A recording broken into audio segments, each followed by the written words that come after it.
எனக்கு சினிமா வந்து கொஞ்சம் புதுசு. ஒரு நிமிஷம் மட்டும் டைம் எடுத்துக்கிறேன். எல்லாம் நேரம் ஆயிடுச்சுன்னு எனக்கு தெரியுது. ஒரு நிமிஷம் மட்டும் பேசிடுறேன். சினிமாவில் எனக்கு தொடர்பே இல்லை.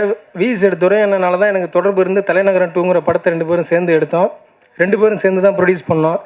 அதுக்கப்புறம் சினிமாவில் நடிக்கிற ஆர்வம்லாம் எனக்கு கிடையாது. நடிக்கவும் தெரியாது. இது என்னோடய ப்ரொஃபஷனும் கிடையாது. நான் முழு நேரம் பாலிடிக்ஸ் தான் என்னோடய ப்ரொஃபஷனலு. இது எனக்கு அது சினிமா இல்லை. இது தவிர்க்க முடியாமல் ஊருக்கு வந்தப்போ என்னோடய லெனின் டைரக்டர் வந்து சொன்னார், இந்த மாதிரி வந்து ஒரு படம் இருக்குது, ஒரு யதார்த்தமாக கிராமத்து கதை, நீ கிராமமாக இருக்கிறதால உனக்கு சரியாக இருக்கும் அப்படின்னு சொன்னார். அது எனக்கு வேணாம் தலைவா, நமக்கு சரி வராது அப்படின்னு சொன்னேன்.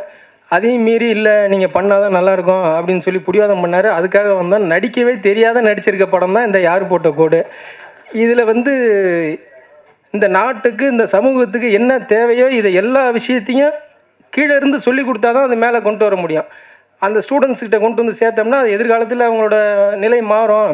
இப்போ இருக்கிற சமூக கட்டமைப்பு எல்லாமே பிரச்சனையாக இருக்குது. அந்த மாதிரி பிரச்சனைகள்லாம் இல்லாமல் இதை கடந்து இனி வரும் காலத்திலே நம்மெல்லாம் சமத்துவமாக ஒன்றா வாழணுங்கிறத மையப்படுத்தி எடுத்த கதை தான் யார் போட்ட கோடு. இதை கண்டிப்பாக நீங்கள் அவசியம் பார்க்கணும்.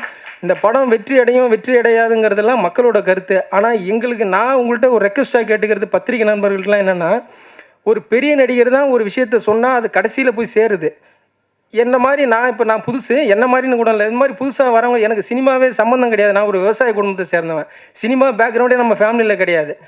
ஆனால் இதை கடந்து நான் இந்த இடத்துக்கு வந்திருக்கேன். நான் சொன்ன விஷயம் வந்து மக்களுக்கு போய் சேரணுங்கிறதுக்காக நீங்கள் எனக்கு தயவு செய்து ஒரு விஷயத்தை கொண்டு போய் சேருங்க. ஏன்னா அந்தளவுக்கு தேவையான கருத்து இருக்குது.